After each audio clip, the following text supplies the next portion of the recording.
नमस्कार, मैं हूं रंजीत कुमार और आप देख रहे हैं देश का मूड मीटर। आरजीकर अस्पताल के बाहर प्रदर्शन करने वाले डॉक्टरों से लेकर देश की सर्वोच्च अदालत तक लेडी डॉक्टर से हैवानियत के मामले में हर किसी के पास कुछ अगर हैं तो हैं सवाल। ऐसे सवाल जिनका जवाब मिलते ही असल दरिंदों के चेहरे से पर्दा हट जाएगा। ऐसे सवाल जिनका जवाब आने भर की देरी है, इस वारदात का हर एक गुनाहगार सामने आ जाएगा। लेकिन जिन पर सवालों का जवाब देने की जिम्मेदारी है, वो ममता सरकार जवाब देना तो छोड़िए, हर सवाल को खत्म कर देने की जी तोड़ कोशिश में जुटी हुई है। और ऐसा सिर्फ हम नहीं, बल्कि एक के बाद एक जो सबूत सामने आ रहे हैं वो कह रहे हैं। ट्रिनी डॉक्टर के साथ जो साथी हैं वो बोल रहे हैं, और अब तो सुप्रीम कोर्ट भी बोल रहा है। सुप्रीम कोर्ट ने आज कोलकाता रेप और मर्डर केस में सुनवाई की और पश्चिम बंगाल की ममता बनर्जी सरकार से लेकर पुलिस और प्रशासन, अस्पताल प्रशासन, सबको सीधे कटघरे में खड़ा किया। सुप्रीम कोर्ट ने पूछा कि प्रिंसिपल को दूसरे कॉलेज में क्यों ज्वाइन कराया गया, पीड़िता की पहचान क्यों उजागर की गई, क्या प्रिंसिपल ने हत्या को आत्महत्या बताया था, क्या पीड़िता के माता पिता को सूचना देर से दी गई, क्या उन्हें मिलने नहीं दिया गया, और जब वहां गए तो उनको डेड बॉडी दिखाने में बहुत देर लगाया गया। सीजेआई ने सवाल किया कि एफआईआर देर से क्यों दर्ज हुई, हॉस्पिटल प्रशासन आखिर क्या कर रहा था। सीजेआई ने यह भी पूछा कि उस समय प्रिंसिपल क्या कर रहे थे। अभिभावकों को बॉडी देने में 3 घंटे 30 मिनट का समय तो लगा ही, उसके बाद एफआईआर क्यों दर्ज की गई। सुप्रीम कोर्ट ने यह भी पूछा कि उपद्रवियों को अस्पताल में घुसने कैसे दिया गया, और यह भी कि पुलिस ने क्राइम सीन को प्रोटेक्ट क्यों नहीं किया, हजारों लोगों को अंदर जाने की अनुमति कैसे मिल गई। बेंच ने यह पूछा कि जब हजारों की भीड़ ने अस्पताल पर हमला किया तो वहां पुलिस वाले क्या कर रहे थे। ऐसे तमाम सवाल हैं, सवालों की एक लंबी फहरिस्त है जिसका कि कोई जवाब नहीं। कोलकाता की ट्रेनी डॉक्टर की रेप और हत्या से जुड़े मामले में इतने सारे सवाल हैं, और ये वही सवाल हैं जो नवभारत लंबे वक्त से हम पूछ रहे हैं नवभारत पर। लेकिन अब वक्त आ चुका है जानने और समझने का कि क्यों सुप्रीम कोर्ट जो सवाल पूछ रहा है उसका जवाब देश के सामने क्यों नहीं आ रहा। क्यों यह कहा जा रहा है कि लेडी डॉक्टर की हत्या एक मामूली रेप और हत्या की वारदात नहीं है, एक बहुत बड़ी साजिश है। और उस साजिश को छिपाने के लिए शुरुआत से लेकर अब तक ममता सरकार ने बंगाल के पूरे सरकारी सिस्टम और अपनी पूरी पार्टी की ताकत झोंक रखी है। आइए हम आपको सिलसिलेवार तरीके से इस खौफनाक कांड के बहुत सारे ऐसे सवालों की तरफ लेकर चलते हैं जो कि इस पूरे मामले को एक बड़ी साजिश की तरफ इशारा करते हैं। इस पूरे मामले में और साजिश का जो पहला सबूत है वो है कि जो सुसाइड की थियरी बनाई गई, उसमें अब कुछ नई नई चीजें भी आ रही है, वो भी आपको जानना चाहिए। RG Kar medical college and hospital के प्रिंसिपल संदीप घोष ने लेडी डॉक्टर ट्रिनी डॉक्टर के परिवार को खबर दी थी कि उनकी बेटी ने सुसाइड किया है। अब सीबीआई इस बात की पड़ताल कर रही है कि क्या जानबूझकर इस तरह की बात कही गई जिससे हत्या को छुपाया जा सके और सबूत मिटाया जा सके। सीबीआई सूत्रों के मुताबिक आरजीकर अस्पताल के प्रिंसिपल ने 9 अगस्त को सुबह अपने एक विश्वास पात्र सहयोगी के जरिए पता कराया कि पीड़ित का जो शव है वो कहां और किस हाल में पड़ा हुआ है, और इसके बाद कई लोग सेमिनार हॉल में घुस गए। सूत्रों के मुताबिक तत्कालीन प्रिंसिपल संदीप घोष ने पूरी घटना को जानने के बाद एक बैठक की। उसने पुलिस को सूचना नहीं दी। घटना के बारे में जानकारी लेने के बाद उसने एक बैठक की और उसमें सारे अस्पताल के जो कर्मचारी हैं, जो उसमें जो एचओडीज थे और जो बड़े जो ओहदे पर बैठे हुए कर्मचारी थे, उनको बुलाया और उनके साथ मीटिंग की। अब सवाल यह उठता है कि आखिर क्यों पुलिस को जानकारी देने से पहले संदीप घोष ने अस्पताल स्टाफ के साथ मीटिंग क्यों की। क्या इस मामले को दबाने के लिए कोई तरीका ढूंढने के लिए बैठक की गई थी। यही वजह है कि सबूत मिटाने को लेकर सीबीआई संदीप घोष से लगातार पूछताछ कर रही है, और सीबीआई ये जानना चाहती है कि कहीं वो भी इस साजिश में शामिल तो नहीं था। आज सुप्रीम कोर्ट ने सुसाइड की इसी थ्योरी को लेकर अस्पताल प्रशासन पर भी सवाल उठाया, जबकि पीड़ित परिवार और उनके वकील जो हैं वो लंबे समय से सुसाइड की थ्योरी देने वाले प्रिंसिपल को घेर रहे हैं। और क्या क्या आरोप लगाए गए हैं आज पीड़ित परिवार के वकील की तरफ से जरा एक बार ये भी सुनिए। जो कदम तुरंत उठाना चाहिए था अथॉरिटी की तरफ से, ये हुआ नहीं।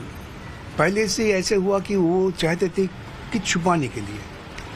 सुबह घर में फ़ोन किया, आपका बच्चा तबीयत ठीक नहीं है। जिन्होंने पेरेंट्स ने पूछा क्या हुआ बताइए, आधा घंटा में सुपरिटेंडेंट, असिस्टेंट सुपरिटेंडेंट हॉस्पिटल वो फ़ोन करके बता दे कि आपका बच्चा खुदकुशी कर लिया।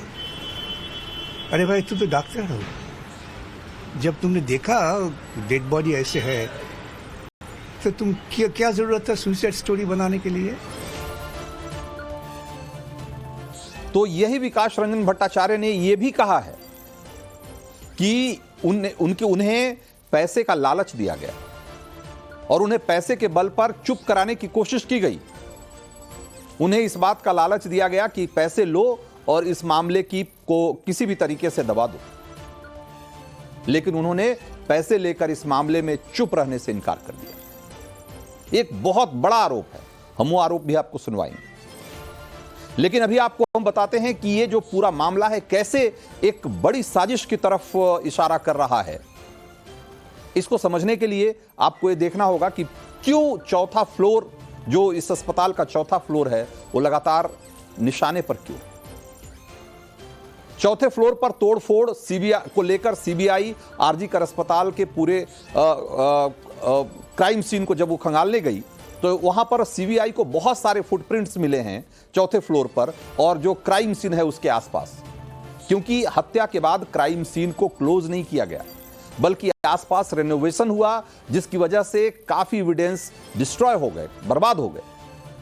सवाल ये उठता है कि क्या एविडेंस यानी सबूतों को बर्बाद करने के मकसद से ही अस्पताल के चौथे फ्लोर पर तोड़फोड़ की गई, क्योंकि अस्पताल के चौथे फ्लोर पर ही वो सेमिनार हॉल है जहां पर कि ट्रेनी डॉक्टर की बॉडी मिलने का दावा किया जा रहा था। सवाल यह भी है कि चौथे फ्लोर पर जिस कमरे में तोड़फोड़ की गई, कहीं वही कमरा एक्चुअल क्राइम सीन तो नहीं था जिसे सबूत मिटाने के लिए आनन फानन में तोड़ डाला गया, क्योंकि जो टॉयलेट और जो रेस्टरूम इतने सालों से नहीं बन रहे थे, इस रेप और मर्डर के अगले ही दिन उसमें काम लग गया, उसके लिए तोड़फोड़ होने लग गई। ये बात हजम नहीं हो रही लोगों को, और इन सारे सवालों का जवाब सीबीआई तलाशने की कोशिश कर रही है। लेकिन सेमिनार हॉल के बगल में वारदात के कुछ घंटों के भीतर जो कंस्ट्रक्शन हुआ, उससे बंगाल सरकार के इंटेंशन पर बड़ा सवाल उठ खड़ा हुआ है, क्योंकि यही वो सेमिनार हॉल है जहां पर कि 14 और 15 अगस्त की रात अस्पताल पर हमला करने वाले दंगाइयों ने एक तरीके से तोड़फोड़ करने की कोशिश की थी, और इसलिए भी शक की सुई अस्पताल प्रशासन के साथ साथ टीएमसी और पार्टी की तरफ जा रही है, सत्ताधारी पार्टी की तरफ, कि ये निश्चित रूप से कोई बड़ी साजिश थी जिसे दबाने की कोशिश हो रही है। क्या एक बड़े नेक्सस को बचाने के लिए सबूत मिटाने की कोशिश चल रही है क्या? और कहीं इसीलिए तो फोर्थ फ्लोर को निशाना नहीं बनाया जा रहा था, क्योंकि आए थे वो बार बार कह रहे थे कि सेमिनार हॉल चलो, सेमिनार हॉल चलो। आखिर क्यों? एक और जो सबूत है, एक तरीके से कहिए कुछ और घटनाएं हैं जो कि साजिश की तरफ इशारा करती है, और उसमें यह आरोप भी शामिल है, कहा जा रहा है कि अस्पताल में कई तरह का अवैध धंधे चल रहे थे। सूत्रों के मुताबिक सीबीआई को अब तक की जांच और डॉक्टर के बैचमेट्स के बयानों से पता चला है कि ट्रेनी डॉक्टर ने मानव अंगों के अवैध कारोबार से पर्दा उठाने की कोशिश की थी। तो क्या इसी अवैध कारोबार का भांडाफोड़ न हो सके, इसीलिए ट्रेनी डॉक्टर को रास्ते से हटा दिया गया?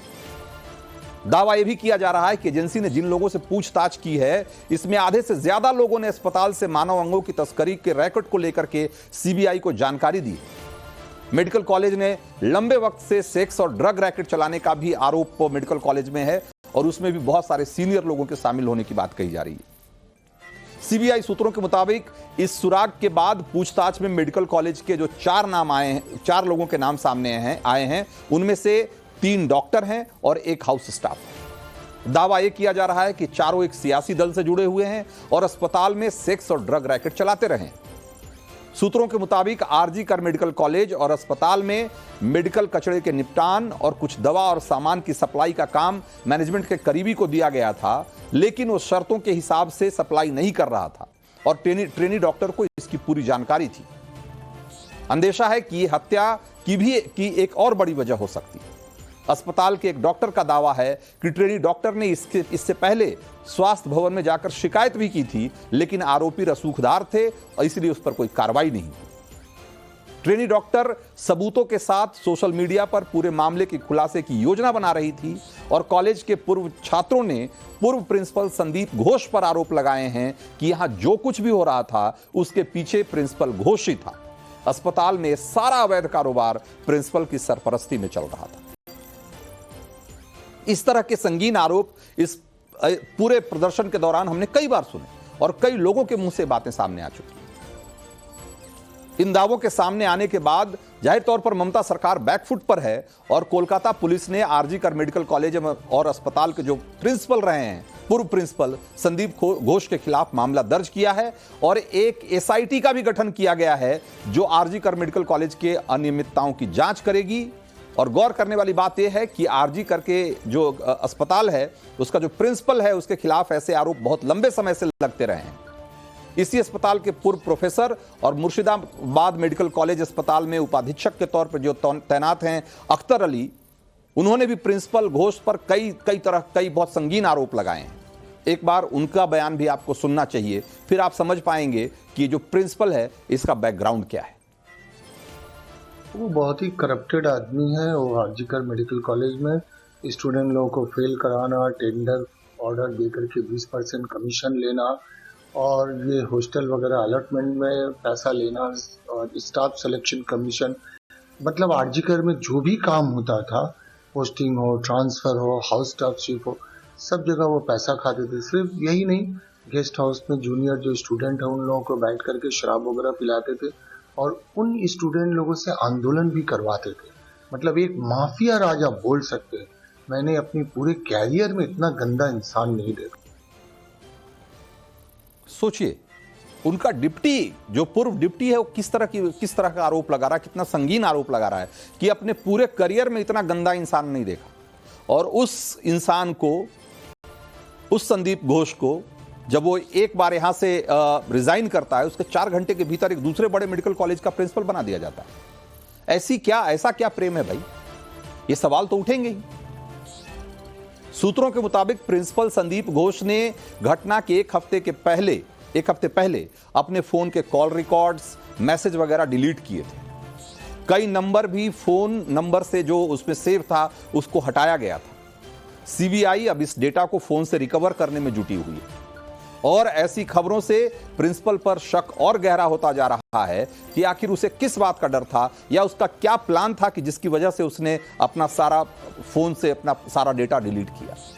कहीं इसके पहले जो कुछ हुआ आरजी कर अस्पताल में, उसकी साजिश बहुत पहले से बन रही थी और उसे जब अंजाम देने का समय आ गया था करीब, तो प्रिंसिपल ने सारा डेटा अपने फोन से उड़ा दिया। दावा यह किया जा रहा है कि इस मामले में साजिश का चैप्टर ट्रेनी डॉक्टर की डायरी के पन्नों में भी छिपा हुआ है और यह एक तरीके से एक बड़ी साजिश की तरफ चौथा सबूत की तरह सामने आता है। लेडी डॉक्टर के पिता ने दावा किया था कि उनकी बेटी रोज दिन भर की घटनाएं अपनी डायरी में लिखती थी। आरजी कर मेडिकल कॉलेज में 9 अगस्त को उसने जो कुछ पेज लिखे थे अपने डायरी में, उसमें एक पेज की फोटो खींचकर उसने अपने पिताजी को भेजा था और पुलिस को मिली डायरी में वो पेज अब गायब है। अब सवाल उठता है कि क्या ट्रेनी डॉक्टर ने अपनी डायरी में अस्पताल में जो चल रहे गोरख धंधे का जिक्र किया था और डॉक्टर को मारने के बाद उसकी डायरी के उन पन्नों को फाड़ दिया गया ताकि किसी को भी साजिश का पता न चल सके।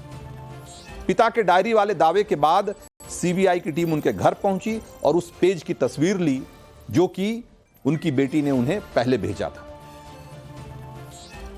पुलिस की नाकामी और सरकारी सिस्टम की साजिश के और भी बहुत सारे सबूत रहे।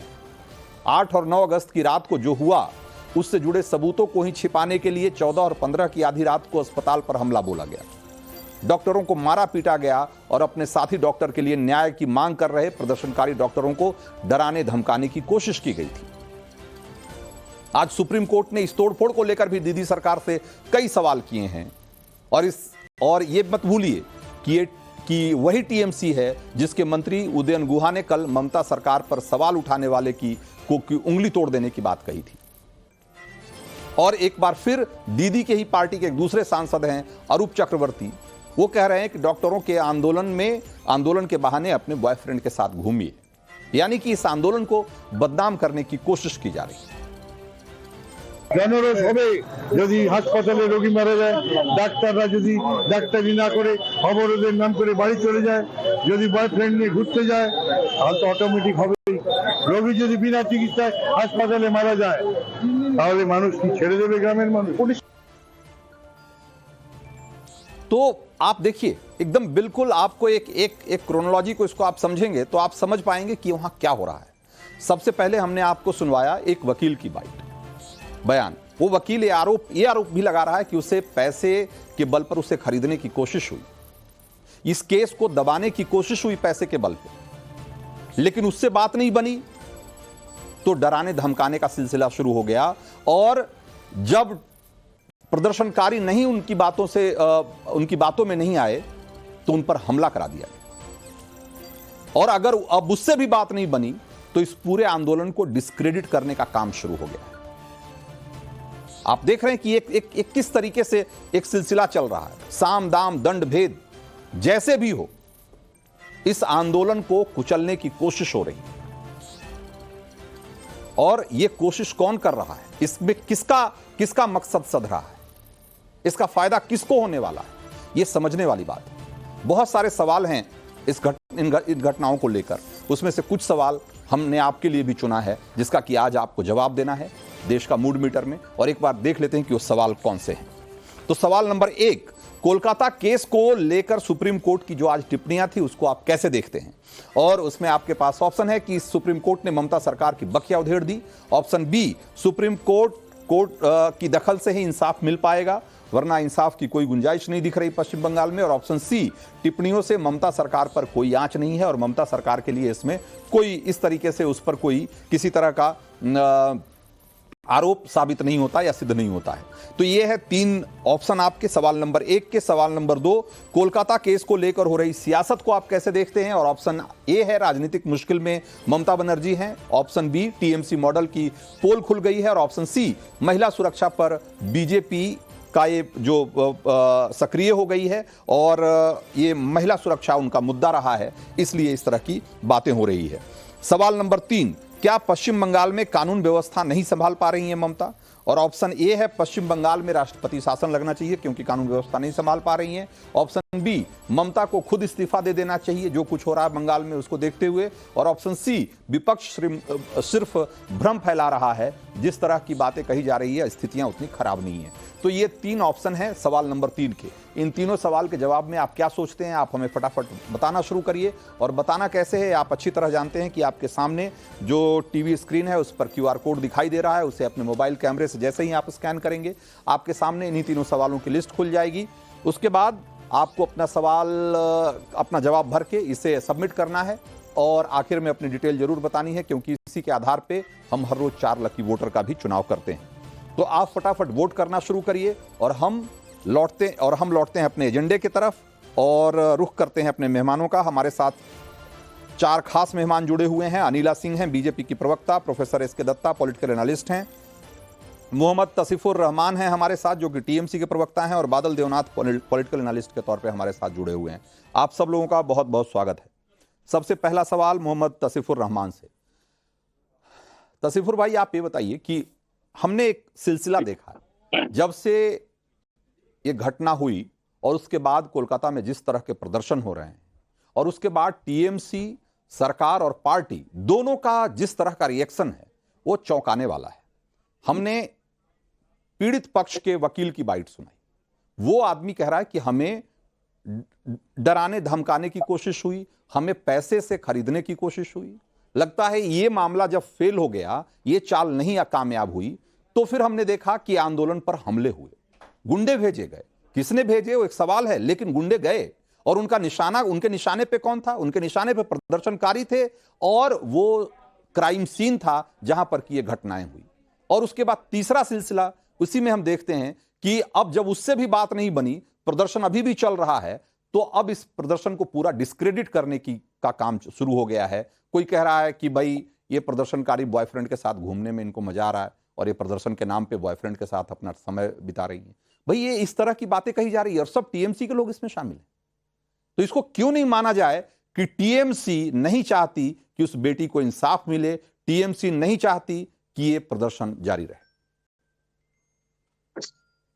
प्रणाम रंजीत जी। जी रंजीत जी देखिए, जो नाराजगी है और जो सवाल है वो वैलिड है, और नव भारत में जो आप ये सवाल भी कर रहे हैं, ये मुझे पक्का यकीन है कि आप पब्लिक की सवाल कर रहे हैं, जो पब्लिक के दिल में जो आ रहा है आप वही सवाल कर रहे हैं। हाँ। मगर रंजीत भाई ऐसा है ना कि सबसे बड़ी चीज जो आज कोर्ट ये कह रहा था कि मिस इन्फॉर्मेशन को हमें छुपाना पड़े।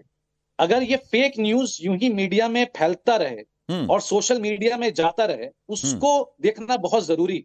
सच्चाई है, सच्चाई तो ये है कि पीड़ित के माता पिता को जो कॉल गया वो गलत था, कोई डिनाई नहीं कर सकता कि उनको कह दिया गया कि भाई सुसाइड हुआ, आप आइए। पहला कॉल गया था, मैं आपको पूरा बता रहा हूं, पहला कॉल चला गया था कि वो बीमार है, सबसे बड़ा ब्लंडर। फिर कॉल गया कि आप फौरन आइए, सुसाइड कर लिया गया, सबसे बड़ा ब्लंडर। सर वो जो डिपार्टमेंट का कॉल गया था उनको सस्पेंड किया गया, वहां के एसीपी को सस्पेंड किया गया। एफआईआर में 1-2 बजे एक चीज रजिस्टर हुआ, फिर 11 बजे रजिस्टर हुआ, जो आज ऑनरेबल चीफ जस्टिस के पास दिया गया। उन्होंने माना, कपिल सिब्बल ने माना और ऑपोजिशन पार्टी ने भी माना। मगर सर यहां पे मैं जल्दी जल्दी खत्म करूंगा, और भी पैनलिस्ट हैं कि जो रंजन साहब जो हैं, जो लॉयर हैं, जो हमारे बहन के जो लॉयर जो खड़े हुए हैं, सर वो एक राज्यसभा के एमपी हैं सीपीएम की तरफ से भी, और उन्होंने 2 दिन पहले अपने इसी स्टेटमेंट को वापस भी लिया था सेमेन के ऊपर। उन्होंने कहा था कि हाँ मुझसे गलती हुई है, मिस इन्फॉर्मेशन था जो मैंने पब्लिक के सामने रख दिया था, मैं इसको वापस ले रहा हूं। तो सर देखिए, आप लॉयर हैं, आपका काम है स्टेट गवर्नमेंट को अटैक करना, आप बिल्कुल करेंगे सर। नाराजगी सबके दिल में है और हम ऐसे हॉट सीट पे आज बैठे हैं कि आपकी तरफ से 100 सवाल आएगा, हमें 110 की जवाब देनी पड़ेगी और ये लाजमी है। हम कहीं नहीं बच के जा सकते हैं, पर सर मिस इन्फॉर्मेशन नहीं होना चाहिए। यहां पर सर आप अगर कहेंगे कि 4th फ्लोर में कंस्ट्रक्शन हुआ, सर उसी दिन कुछ बच्चे आके कहा था सीएम को कि मैडम क्या आज भी हम वेट करेंगे, क्या आज कंस्ट्रक्शन करके आप आज काम नहीं लगा सकती हैं। और रंजीत भाई अगर ये बात गलत हुआ तो आपके पास कैमरा है सर, आपके पास एंकर है, आप वो प्रोटेस्टर से पूछ सकते हैं, उनका जूता मेरा सर। तो दीदी ने फौरन सबसे पहले प्रिंसिपल को ट्रांसफर कर दिया, वो भी ब्लंडर था। और सर हम पार्टी हैं सर, हमसे गलती हो सकती है, एक ही गलती था, मगर एसआईटी सर हमने बैठाया, पुलिस हमने देखा सर, मेन अक्यूज को 6 घंटे में हमने अरेस्ट किया, जो डीएनए में साबित हो चुका कि उसके नाखून में सर स्किन और ब्लड के पूरे मार्क्स थे, वो बिल्कुल मेन अक्यूज है सर। अब उसके बावजूद फिर भी सर अगर एडमिनिस्ट्रेशन को ये कहा जाए कि हम कोई साजिश कर रहे हैं, सर ये थोड़ी सी अफसोस की बात है सर। तौसीफ भाई, लेकिन मेरे उस सवाल का जवाब अभी तक आपने नहीं दिया कि सबसे पहले आपने लोगों को खरीदने की कोशिश की, फिर वहां प्रदर्शनकारियों पर हमले हुए, डराया धमकाया गया, उंगली तोड़ देंगे, लोगों को नोटिस भेजा गया, लोगों को समन भेजा गया पुलिस की तरफ से, कोलकाता पुलिस की तरफ से, उससे भी बात नहीं बनी। तो अब चरित्र हरण हो रहा है, अब उनका कैरेक्टर असैसिनेशन हो रहा है कि ये बॉयफ्रेंड के साथ घूमने वाली लड़कियां हैं जो कि आंदोलन के नाम पर जो है ना वो मौज कर रही हैं। भाई इस तरह की बात हो रही है ना, ये दिख रहा है ना तौसीफ भाई।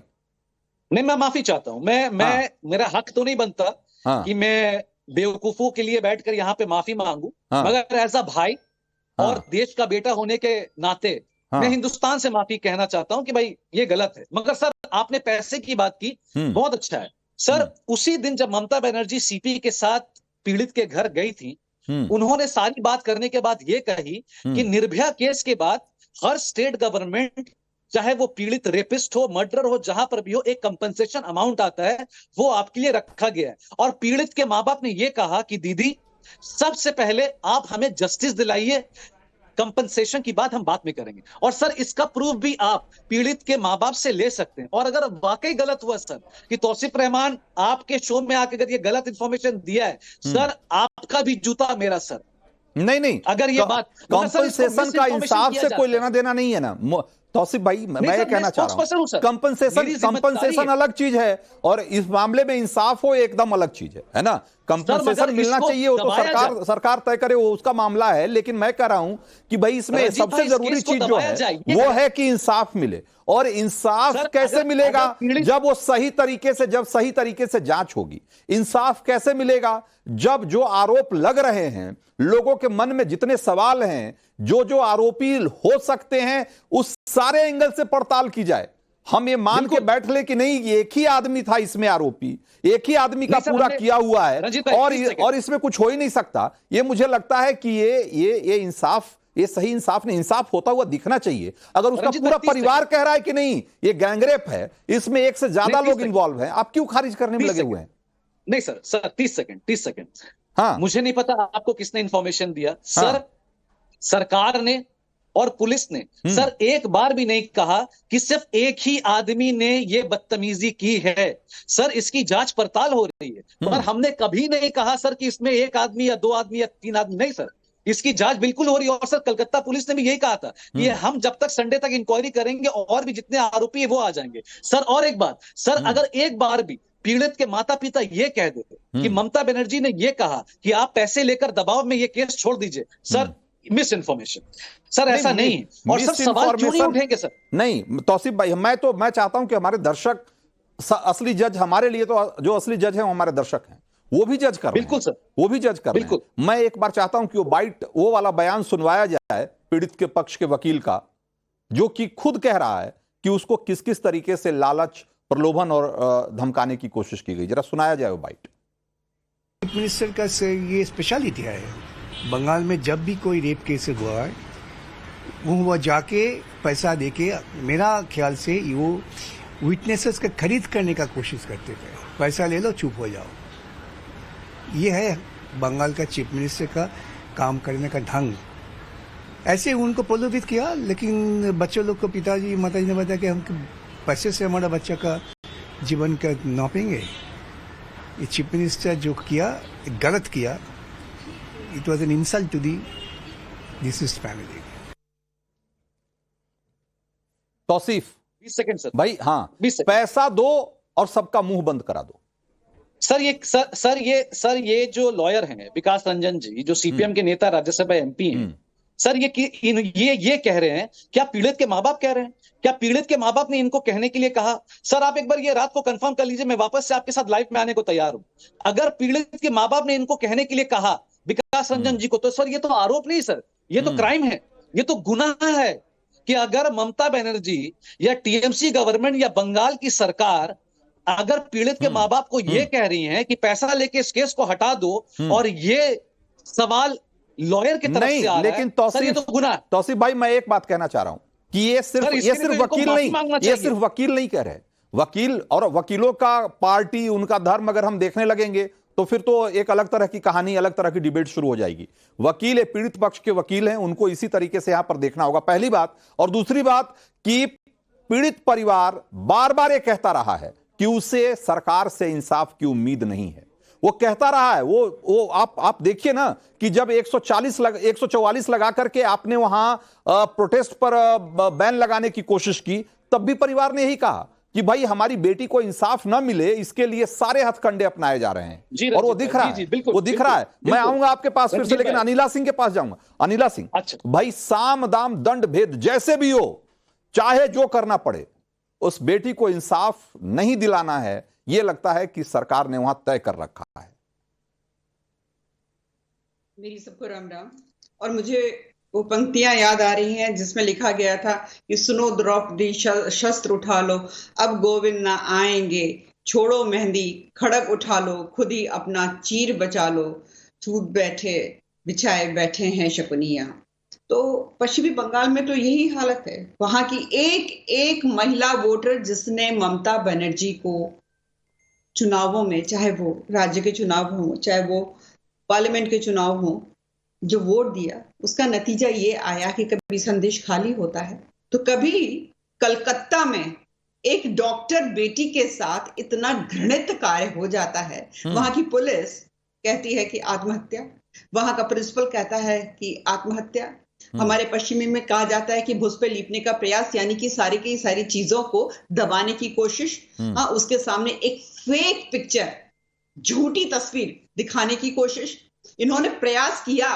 ममता बनर्जी जी, जो कि वहां की हेल्थ मिनिस्टर हैं, होम मिनिस्टर हैं और चीफ मिनिस्टर, इनकी सरकार ने, इनके तंत्र ने वहां पर सब कुछ छुपाने का प्रयास किया।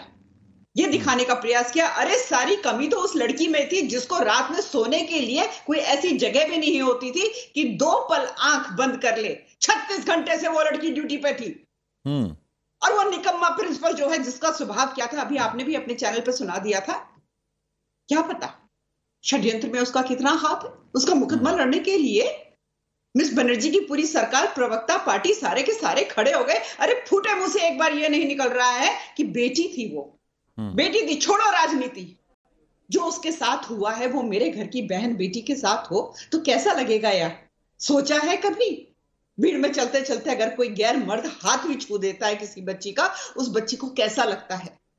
हाँ, ममता बनर्जी को समझ में आती है ये बात, या उनके भतीजे ने, या उनकी पत्नी ने, या उनकी कोई भी महिला रिश्तेदार ने नहीं समझाई? वो तो बहुत बड़ी नेता है भाई, हमेशा से बहुत संघर्ष करने वाली नेता बनकर रही हैं। हाँ, बाटा चप्पल पहनकर, खादी साड़ी पहनकर ड्रामा। जिस राज्य में बहन बेटियां सुरक्षित नहीं हैं, जिस राज्य में, जिस कॉलेज में, जिस मेडिकल कॉलेज में प्रिंसिपल जो है दारू पीता हो, भ्रष्टाचार करता हो, उसको बचाने के लिए, उसके लिए धरने पे बैठने के लिए पूरा तंत्र, पुलिस, मुख्यमंत्री, सरकार उतर आए, वहां के जो सांसद हैं वो ये कहें कि भैया तुम अपने बॉयफ्रेंड्स के साथ घूम रहे हो, गर्लफ्रेंड के साथ घूम रहे हो, हाँ तुम्हारे ऊपर भीड़ का गुस्सा फूटेगा तो हम नहीं जानते हैं, उंगली तोड़ देंगे अगर ममता बनर्जी की तरफ उंगली उठाई। और एक बड़े पत्रकार की पत्नी, माफ करिएगा 5 सेकंड और दे दीजिए, बड़े पत्रकार की पत्नी जो कि टीएमसी से सांसद है, वो क्या कर रही है? वो क्या कर रही है? वो खुद भी पत्रकार रही है, आज बैठकर चाकरी कर रही है ममता बनर्जी की। हाँ, उनको बहन बेटी नहीं दिखाई दे रही है। बादल देवनाथ, बहुत सारे सवाल हैं और जो ज्यादा सवाल हैं वो इस बात को लेकर हैं। आज सुप्रीम कोर्ट ने भी इस पर पूछा कि भाई एक प्रिंसिपल जिस पर इतने गंभीर, इतने संगीन आरोप हों, उसके साथ इतनी हमदर्दी क्यों भाई? उसने 2-2 बार अपना ट्रांसफर रुकवा लिया, और अगर इस इतने बड़े घटना के बाद अगर उसने खुद इस्तीफा दिया, खुद वहां से रिजाइन किया, तो उसको उससे बड़े अस्पताल में उसको पोस्टिंग देकर के उसको रिवार्ड दिया गया। भाई ये दिखाता है ना कि कम से कम उस प्रिंसिपल को लेकर के पार्टी और सरकार क्या सोचती है, तो स्पष्ट दिख रहा है, जिसकी की पूरी भूमिका पर 100 तरह के सवाल हैं। रंजीत जी, मोटे में नहीं, पहले तो बोलूंगा आपको तो पार्टी के स्पोक पर्सन मिल गया, तो आप तो मेरा कोई जरूरत नहीं था, लेकिन फिर भी मैं बोल रहा हूँ, अनिला जी के साथ बहुत प्रोग्राम मैंने किया 8-10 साल में, लेकिन अनिला जी आज जो महाराष्ट्र में जो हुआ, बदलापुर पे हजारों लाखों लोग निकल गए, एक बच्चे के साथ दुष्कर्म हुआ, और उसके साथ अनिला जी बंगाल के जो राज्यपाल है उसके खिलाफ सुप्रीम कोर्ट में एक महिला रेप के आरोप लगा, उसका भी केस चल रहा है। राज्यपाल 6 महीने से क्या कर रहा है बंगाल में, आपको पता नहीं है, लेकिन पता कर लीजिए, राज्यपाल भाजपा के है, लोग है। तीसरा बात है, काल उत्तर प्रदेश में क्या हुआ, एक दलित महिला को कितना बड़ा अत्याचार हुआ, लेकिन आपने ये शब्द नहीं बोला। हरियाणा में 2 दिन पहले क्या हुआ, एक महिला के ऊपर जो अत्याचार हुआ, अनिला जी ये तो भाजपा का प्रशासन है, भाजपा का गवर्नमेंट है, लेकिन भाजपा के खिलाफ कुछ नहीं कहते, लेकिन ममता दीदी के खिलाफ हजारों जो कंप्लेन है सब लेके आप लोग कहते नहीं। बादल देवनाथ, आप अनिला जी के सवाल का जवाब दे रहे हैं, लेकिन आप मेरे सवालों का जवाब नहीं दे रहे हैं ना। नहीं बादल देवनाथ, आप उन सवालों का जवाब नहीं दे रहे जो हमने आपसे पूछा। 1 मिनट बादल देवनाथ भाई, बदलापुर में आप कह रहे हैं, बदलापुर में जो हुआ आप उसका हवाला दे रहे हैं भाई, तो बदलापुर में अगर कोई गलत, 1 मिनट मेरी बात सुनिए बादल देवनाथ 1 मिनट मेरी बात तो सुनिए। क्या अगर बदलापुर में कुछ गलत हुआ है तो क्या इससे आपको लाइसेंस मिल जाता है कि आप बंगाल में जो करेंगे उस पर सवाल नहीं किए जाएंगे? क्या इससे लाइसेंस मिल जाता है? और रही बात बदलापुर की, तो बदलापुर में प्रिंसिपल सस्पेंड है, वहां सहायक टीचर सस्पेंड हो चुका है, इंस्पेक्टर का तबादला हो चुका है, फास्ट ट्रैक कोर्ट का गठन हो चुका है, ये सारी चीजें हो चुकी है। मैं आपसे जानना चाहता हूं कि आपने क्या किया प्रिंसिपल के खिलाफ? आज सुप्रीम कोर्ट ने पूछा, उसका जवाब दे दीजिए ना।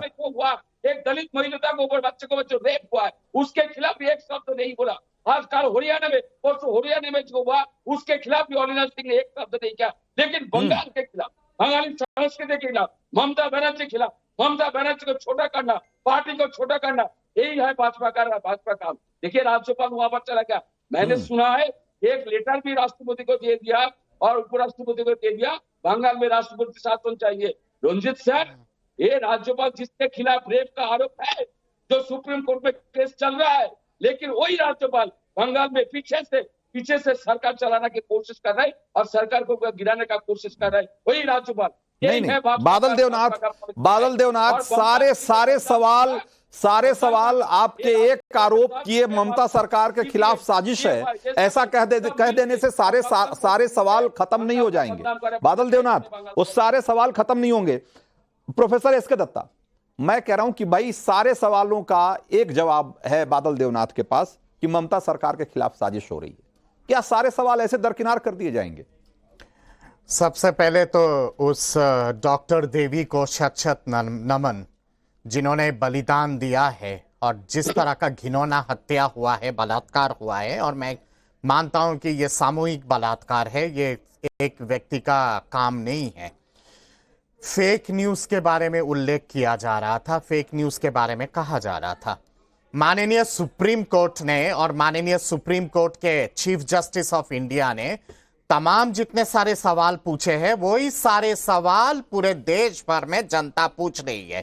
फेक न्यूज क्या है? आपने जो प्रिंसिपल को तुरंत तबादला करके दूसरे जगह पे पोस्टिंग कर दी, वो क्या वो फेक न्यूज था? आपने जो आरजीकर हॉस्पिटल के सामने लाठीचार्ज करने की कोशिश की और लाठीचार्ज किए, क्या वो फेक न्यूज था? ये माननीय सुप्रीम कोर्ट ने पूछा है। आपने जो एविडेंस मिटाने की कोशिश की, सेमिनार हॉल के बगल में जो कंस्ट्रक्शन है आनंद फानंद में शुरू कर दिया, जिसके बारे में माननीय supreme court and the honourable chief justice of India उन्होंने सवाल पूछा, यही सवाल जनता पूछ रही थी, क्या वो फेक न्यूज है? इसके साथ साथ यह भी सवाल आता है कि आप जिस तरह से पुलिस जिस तरह से मुख्य दर्शक होकर बैठी रही और माननीय supreme court and the chief justice of the honourable supreme court, उन्होंने पूछा क्या पुलिस को पता नहीं था कि 7,000 की भीड़ आ रही है, रोक क्यों नहीं पाया?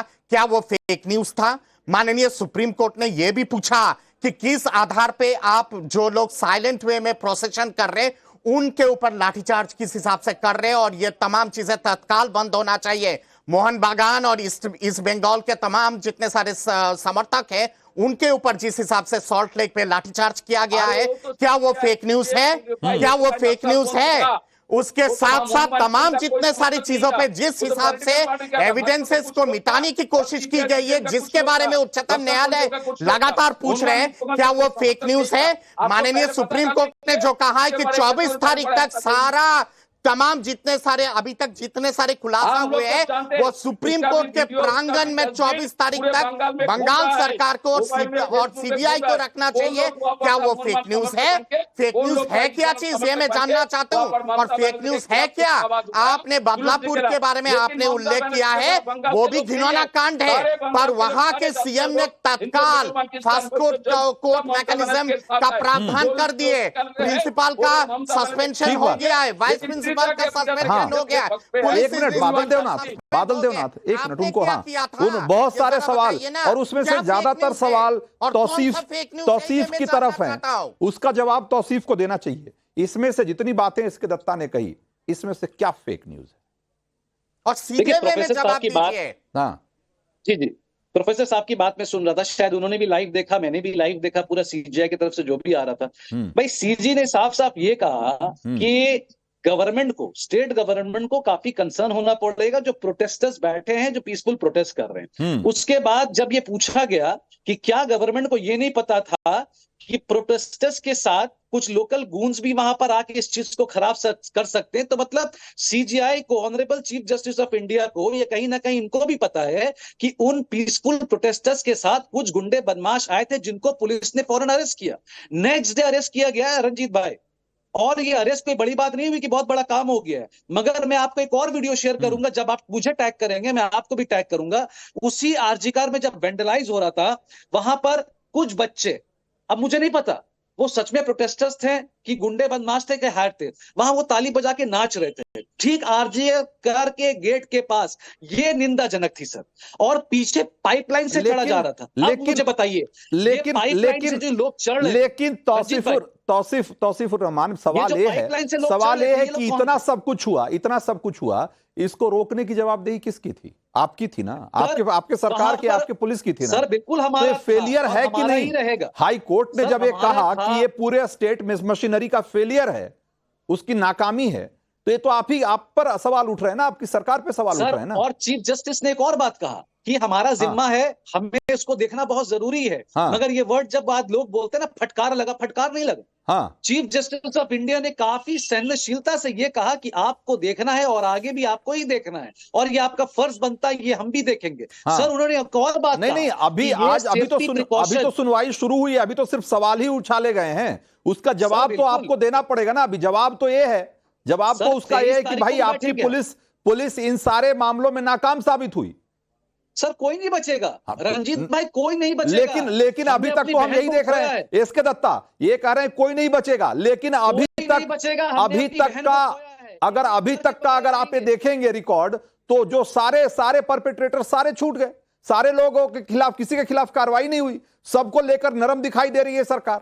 भाई वो प्रिंसिपल से लेकर के और पुलिस कमिश्नर तक नहीं, मैं कह रहा हूं तौसीफ आप मुझे बताइए, प्रिंसिपल, एक मिनट मेरी बात सुनिए कि प्रिंसिपल पर आरोप हैं, प्रिंसिपल संगीन आरोप है उस पर, उसके खिलाफ कार्रवाई करने की बजाय आपने उसे रिवार्ड दिया। क्या ये सच नहीं है? क्या ये सच नहीं है कि डिप्टी जो उसका है उसके ऊपर भी आरोप है कि उसने फोन करके और बताया कि बेटी बीमार है और उसने बाद में कहा सुसाइड, उसके खिलाफ कोई कार्रवाई नहीं हुई? क्या जो सीपी है, जो कमिश्नर ऑफ पुलिस है कोलकाता का, उसने आकर के इतनी लंबी चौड़ी बातें कही कि हमारे प्रोफेशनलिज्म पे कोई सवाल नहीं है साहब, और हमने जो जांच की है उस पर कोई सवाल नहीं हो सकता, और उसी रात आकर के 7,000 लोगों ने जाकर के क्राइम सीन को डिस्टर्ब कर दिया, जाकर के पूरे अस्पताल को तोड़फोड़ कर दिया, पूरे प्रदर्शन को कुचलने की कोशिश किया। ये सच नहीं है क्या? और इस सब के खिलाफ क्या कार्रवाई की? क्या सरकार ने इन तीनों के खिलाफ, ये 3 बड़े वो हैं, उनके खिलाफ क्या कार्रवाई हुई बताइए आप हमें। सर लाठीचार्ज की बात कर रहे थे प्रोफेसर साहब, मैं उसको भूल गया। सर लाठीचार्ज अगर कलकत्ता पुलिस करता तो किसके ऊपर करता सर? यहाँ पर हर एक अपार्टमेंट से बच्चा कच्चा बूढ़े बुजुर्ग सब निकले थे सर, और वो आरजीकर के पास सब नहीं थे। बहुत लोग पूरे कलकत्ता में लाखों के तादाद में थे। ये वाला जो लाठीचार्ज करता, ये वाली सफाई जो है ना, इसको पचाने के लिए बहुत अलग तरह का हमने नर्म दिल से कहा, ये कह देना कि हम लाठीचार्ज आप कैसे कंट्रोल करेंगे? कैसे कंट्रोल करेंगे? ये उस पुलिस को इसका जवाब देना चाहिए, उस पुलिस कमिश्नर को जवाब देना चाहिए जिसने कहा कि हम और हमारे लोगों के प्रोफेशनलिज्म पे कोई सवाल नहीं है।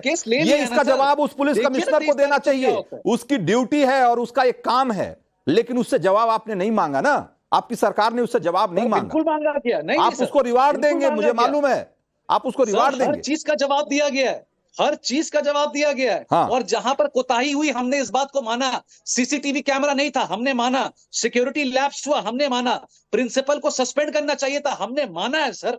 हमने बिल्कुल माना है रंजीत भाई, हम एक जगह भी कहीं नहीं भागे हैं, मगर एट द सेम टाइम हमने मेन अक्यूज को पकड़ा है सर। ठीक है, मेन अक्यूज को पकड़ा। क्या सीबीआई 23 तारीख को चार्जशीट जारी करेगी मेन अक्यूज के लिए?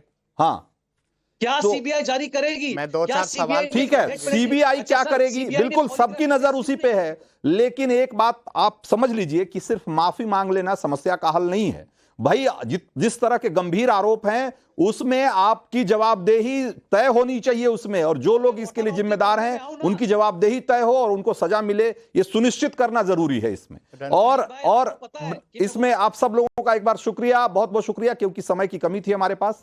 अब जरा इसी से जुड़ी हुई एक बड़ी खबर आ रही है, और वो खबर ये है कि कोलकाता पुलिस के एएसआई अरूप दत्त से पूछताछ हो रही है, और सीबीआई कोलकाता पुलिस के एएसआई से पूछताछ कर रही है। आप सोचिए, कोलकाता पुलिस के एएसआई से जो सीबीआई की पूछताछ है वो संजय रे के करीबी अनूप दत्त के साथ भी उसी के साथ उससे भी पूछताछ हो रही है, और बहुत संभव है कि इससे कुछ नई जानकारी मिल सकती है। और दोनों के बीच में कई बार बातचीत हुई थी, क्या बातचीत हुई ये समझने की कोशिश हो रही है। और हम आपको जो तस्वीरें दिखा रहे हैं ये संजय रे का करीबी है, अनूप है, और जब इससे सवाल किया गया तो कैसे भाग रहा है कैमरे के सामने से, ये हम आपको तस्वीरें दिखा रहे हैं इस समय। और इसमें जो कोलकाता पुलिस के एएसआई से पूछताछ हो रही है, दोनों के बीच में क्या बातचीत हुई थी वो समझने की कोशिश हो रही है। हो सकता है कि इस मामले में कोई नई और बड़ी जानकारी निकल कर आए। अब जरा एक बार देख लेते हैं कि देश का मूड मीटर में जो लोगों ने जवाब दिया हमारे सवालों का वो क्या है, और उनकी राय में ये जो कुछ हो रहा है कोलकाता में और आज जो सुप्रीम कोर्ट ने टिप्पणी की है उसको लेकर क्या सोचते हैं वो। कोलकाता केस को लेकर सुप्रीम कोर्ट की टिप्पणी पर जो आपकी राय है उसमें करीब 66% लोगों ने कहा है कि सुप्रीम कोर्ट ने ममता सरकार की बखिया उधेड़ दी, और 30% लोग कह रहे हैं कि इस सुप्रीम कोर्ट के दखल से ही इंसाफ मिल पाएगा। करीब 4.5% लोग मानते हैं कि इन टिप्पणियों से ममता बनर्जी की सरकार पे कोई आंच नहीं आ रही और उसकी साख पर कोई झटका नहीं है। सवाल नंबर 2 हमने पूछा, कोलकाता केस को लेकर हो रही सियासत को कैसे देखते हैं आप। 33% लोग कह रहे हैं कि राजनीतिक मुश्किल में ममता बनर्जी, और करीब 60% लोग कहते हैं कि टीएमसी मॉडल की पोल खुल गई है, और 7% के लोग आसपास लोग कह रहे हैं कि महिला सुरक्षा पर बीजेपी बहुत सक्रिय है और ये उसकी राजनीति का हिस्सा है, इससे ज्यादा कुछ नहीं। सवाल नंबर 3, पश्चिम बंगाल में कानून व्यवस्था नहीं संभाल पा रही है ममता बनर्जी क्या, ये हमने सवाल पूछा था, और 80% लोग करीब मानते हैं कि पश्चिम बंगाल में राष्ट्रपति शासन लगना चाहिए। करीब 20% लोग ये मानते हैं कि ममता सरकार को खुद इस्तीफा दे देना चाहिए, और विपक्ष भ्रम फैला रहा है। 1% से भी कम लोग ऐसा मानते हैं। तो देश का मूड मीटर में आज इतना ही, और अब जल्दी से दिखा दीजिए कि आज जो 4 लकी वोटर हैं वो कौन हैं। तो नीरज कुमार गिरी पश्चिम बंगाल और इंदु धवन पंजाब की हैं। इसके अलावा जो 2 लोग हैं जिन्हें आज मूड मीटर की तरफ से इनाम मिलता है उसमें मोहन राय शर्मा बिहार और दिलीप कुमार उत्तर प्रदेश के हैं। इनके मोबाइल का आखिरी 4 डिजिट हम अपने स्क्रीन पर दिखा रहे हैं। तो आज इस कार्यक्रम में इतना ही।